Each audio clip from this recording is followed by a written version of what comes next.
Galera, é o seguinte, um dos questionamentos que eu mais me fiz na geração do PS4 foi se valia a pena comprar o PS4 Pro para substituir o meu PS4 Slim. No fim das contas eu comprei a versão aprimorada do console da Sony e já compartilhei algumas de minhas experiências com ele aqui no canal com vocês. E hoje, com base em tudo que eu pude observar tanto com o PS4 Slim como com o PS4 Pro, eu preciso vir falar para vocês por que eu acredito que ainda vale a pena comprar o PS4 Slim em 2021, mesmo que estejamos em um cenário em que o PS5 já está presente. E esse é um assunto um tanto complexo que vai exigir que a gente analise os resultados propriamente ditos no console base, porque a geração do PS4 e do Xbox One já começou atrasada em termos de capacidades técnicas. A Sony lançou o PS4 base em 2013, que veio a ser substituído pelo PS4 Slim posteriormente em um cenário que os PCs já estavam muito avançados. Isso, no entanto, foi o contrário do que aconteceu com o PS3, por exemplo, que embora inicialmente tivesse uma diferença a favor dos PCs de sua época, essa diferença não era tão gritante e foi avançando naturalmente com o passar dos anos, como é para ser. E com isso ficou o grande questionamento na oitava geração, até onde o console da Sony vai aguentar ir e até onde vale a pena comprar ele, levando em consideração essa ideia de que seu hardware já nasceu defasado. Então, pra gente poder tentar responder isso, hoje, com o fim da geração já aí, a gente vai ver na prática se ainda temos motivos para comprar o PS4 Slim em 2021. Mas antes, não posso esquecer de pedir para vocês deixarem o gostei de vocês nesse vídeo e se inscreverem no canal ativando o sininho das notificações para não perder os vídeos de terças e quintas às 19 horas, beleza? Tudo isso feito? Então agora vamos dar uma olhada no que o PS4 Slim ainda consegue nos oferecer em 2021. Primeiro vamos começar pelo básico. Logo no início da geração tivemos títulos bem importantes que testaram a capacidade gráfica de 1.8 teraflops do console. De início vamos ver que o Zone Shadowfall, que não é o título mais importante da franquia, mas faz jus a toda a capacidade técnica construída por ela. O jogo é de longe um dos títulos mais impressionantes visualmente falando para o PS4, mesmo que seja jogado no PS4 Slim nos dias atuais. Convém dizer que aqui cada personagem tem um conjunto de mais de 2.500 animações. O fato do console conseguir processar tudo isso em um mundo rico e orgânico apresentado pelo game já é algo absurdo, principalmente ao considerarmos que é um game de início de geração. Mas além disso, ainda vale comentar que o game faz essa proeza em 1080p nativo a 30 quadros por segundo sem muitos problemas. Já outro cenário de início de geração foi Battlefield 4, que trouxe a terceira edição da Frostbite Engine e colocou os gráficos da franquia em um novo patamar. O jogo até não impressiona tanto em termos de resolução, mas ao compararmos as versões dos consoles, o PS4 é o que leva melhor, já que o Xbox One renderiza a imagem em 1280 por 720, enquanto que o PS4 traz 1600 por 900 pixels. A diferença basicamente é que o PS4 está muito mais próximo do Full HD, que é o 1080p, e que o Xbox One está renderizando tudo isso em HD. Então existe um salto considerável nesse ponto quando a gente compara as duas versões dos consoles. O que não me surpreende muito, porque em jogos multiplataformas, o cenário tende a ser mais complicado na hora da otimização, por não se ter um foco em específico em uma única arquitetura. E isso faz com que o 1080p seja mais difícil de ser trazido. Só que levando esse cenário em consideração, vemos que o PS4 se aproxima mais desse feito. Mas independente disso, na época, assim como seu antecessor impressionou no PS3, Battlefield 4 impressiona no console de oitava geração da Sony por termos uma representação de materiais e de modelos de personagens absurda. Ver todas as animações acontecendo em tempo real é sem sombra de dúvidas uma das melhores experiências do começo da oitava geração.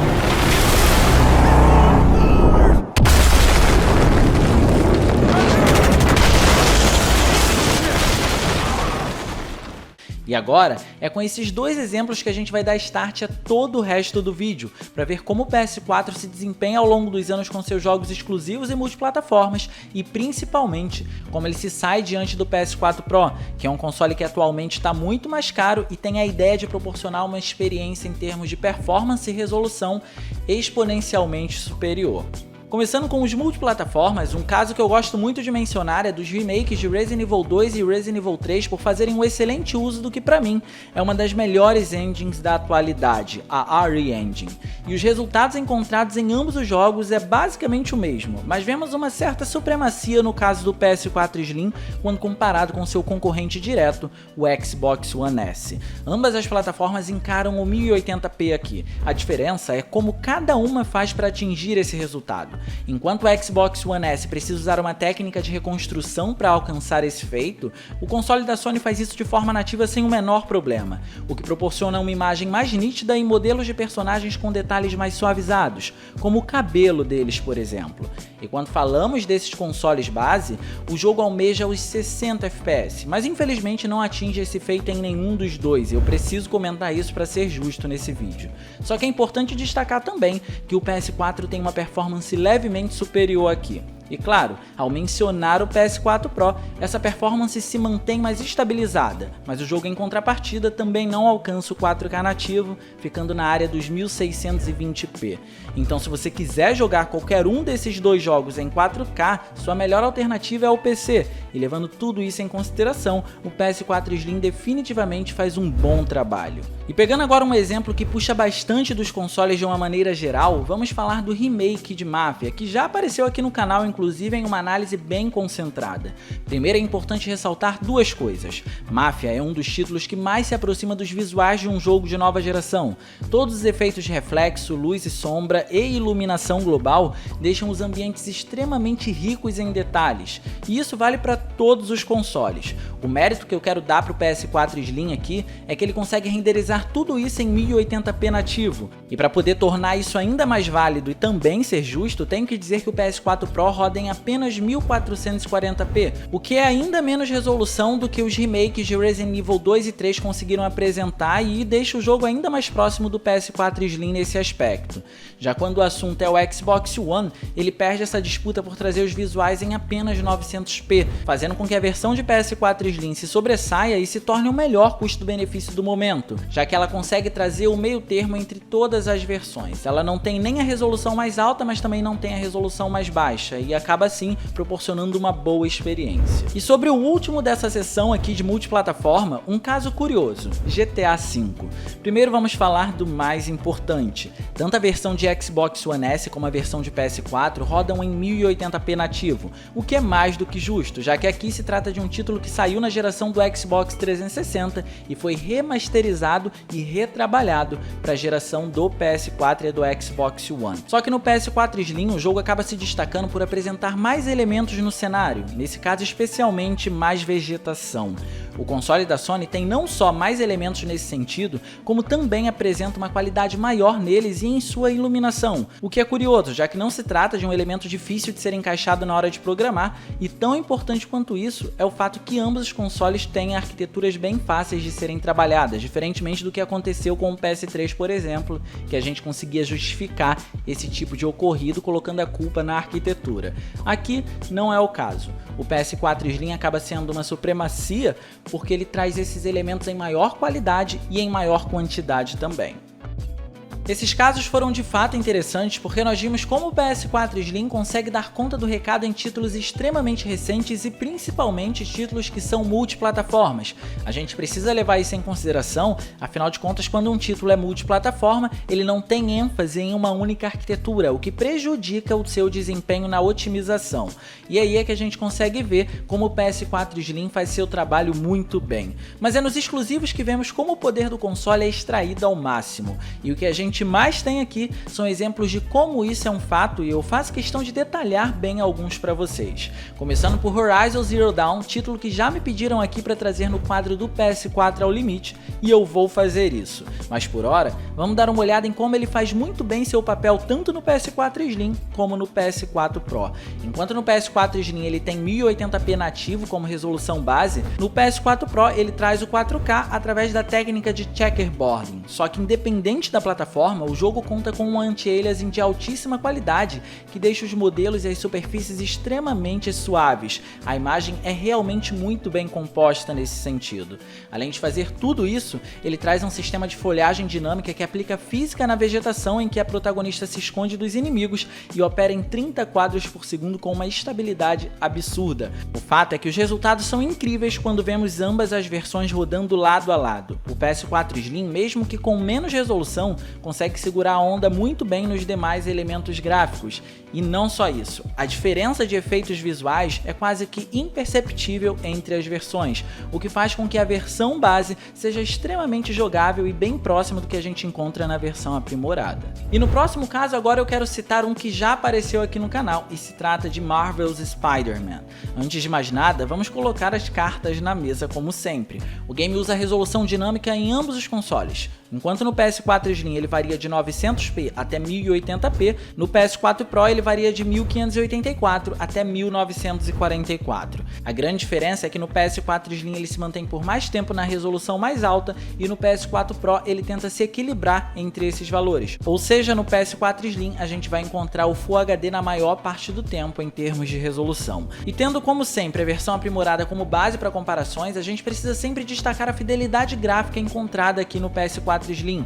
A densidade demográfica em conjunto com o tamanho do mapa são fatores que realmente impressionam quando a gente leva em consideração duas coisas: a resolução que o jogo atinge no console base especialmente e sua performance incrivelmente estável em 30 quadros por segundo. A verdade é que independente de em qual PS4 você jogue, essa é uma experiência única, mas não se prenda ao PS4 Pro achando que lá é o único lugar que você vai se surpreender. O PS4 Slim consegue dar conta muito bem do recado trazendo os mesmos efeitos visuais sem o menor problema.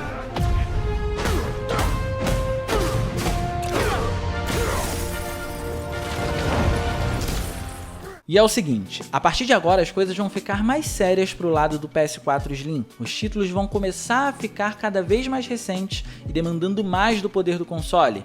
Então agora a gente vai dar uma olhada em como ele se comporta nesse sentido.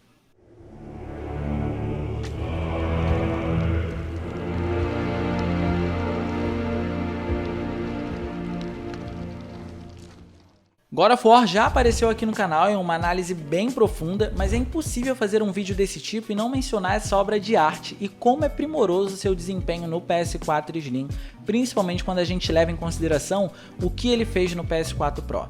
Só que para começar, com isso em mente, é importante destacar o que ele faz no PS4 Pro para vocês verem a importância do PS4 Slim nesse jogo. No console aprimorado ele tem dois modos: o Performance, que traz a resolução para 1080p e tenta alcançar os 60 quadros por segundo, e o Resolução, que traz o 4K com checkerboarding. Aqui temos dois fatos: no modo Performance ele passa longe dos 60 quadros por segundo e no modo de resolução o 4K não é nativo por usar a técnica de checkerboarding. O diferencial e a peculiaridade se encontram mesmo no PS4 Slim, que consegue trazer uma performance de 30 quadros por segundo estável na maior parte do tempo e em 1080p nativo, contando com os mesmos efeitos visuais que a gente vê no console aprimorado, o que particularmente me surpreende para um hardware que, como eu já disse antes, teve uma filosofia de que já nasceu datado. A forma como ele se aproxima do PS4 Pro, em alguns jogos especialmente, é realmente impressionante, e God of War, pelo menos visualmente, é um deles. Chegando agora nos dois últimos exemplos que sem sombra de dúvidas fazem valer muito a pena a compra do PS4 Slim em 2021 por diferentes razões.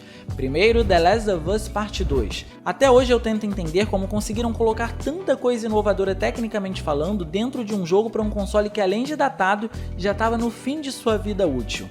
The Last of Us Part 2 tem não só excelentes visuais com uma representação de material absurda que eu não vi igual até agora, como também um sistema de captura e dedução de movimentos incrível, que eu nunca vi antes.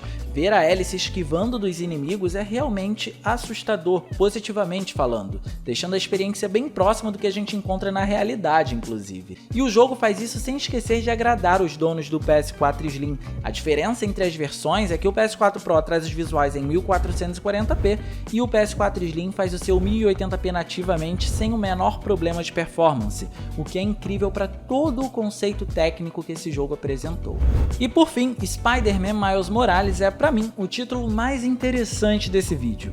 Enquanto The Last of Us Part 2 se foca em gráficos absurdos para impressionar com seus resultados no PS4 Slim, Spider-Man Miles Morales impressiona por, mesmo sendo um título lançado para PS5, conseguir trazer visuais incríveis até no PS4 Slim. Honestamente, nesse jogo, se tratando da 8ª geração, eu pensei que o resultado seria aceitável apenas no PS4 Pro, por ele ser notavelmente mais poderoso que o PS4 Slim, mas prestem bem atenção no que a gente encontra aqui.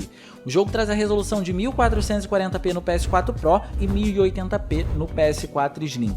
E mesmo que ele não conte com todos os elementos de nova geração do PS5, como um melhor sistema de cabelos para o modelo dos personagens e a iluminação por Ray Tracing, o game consegue aprimorar o que seu antecessor trouxe mesmo que levemente, já que o título original já era incrível. Então, por exemplo, as sombras estão mais refinadas e a mudança de textura é um elemento que está muito mais presente aqui, mesmo que seja jogado na versão do PS4 Slim. Então eu preciso dar mérito para o console base da Sony por conseguir reunir esses elementos no fim de sua vida útil e principalmente em um game cross-gen. E enfim, galera, eu fiz questão de trazer esse vídeo para tentar mostrar para vocês que existem muitos títulos que mesmo no PS4 Slim não foram deteriorados com o lançamento do PS4 Pro, e não só isso, ele consegue dar conta muito bem de títulos cross-gen. Então eu acho que o mérito precisa ser dado a esse console incrível aqui, que mesmo que tenha nascido com a filosofia de que seu hardware já era datado em seu lançamento, está conseguindo segurar a onda muito bem. Então se a preocupação de vocês na hora de comprar o mais em conta for essa, não precisam ter. O console tem excelentes resultados visuais até hoje em dia. Mas enfim, galera, qual desses jogos aqui vocês mais estão ansiosos para poder jogar no PS4 Slim? Deixa aí no campo dos comentários que eu quero ver a opinião de vocês, beleza? Eu vou ficando por aqui, eu espero muito que vocês tenham gostado desse vídeo. Se vocês gostaram, não se esqueçam de clicar no gostei, porque isso é importante pra caramba, e de quebra você faz a boa ação do dia. E também se inscreve no canal ativando o sininho das notificações para não perder os vídeos de terças e quintas às 19 horas, beleza? Tô sempre por aqui nesses dias e nesse horário, esperando por vocês. Minhas redes sociais vão estar aparecendo por aqui, se vocês quiserem trocar uma ideia, sou todo ouvidos. Era isso, um grande abraço e a gente vai se ver na próxima.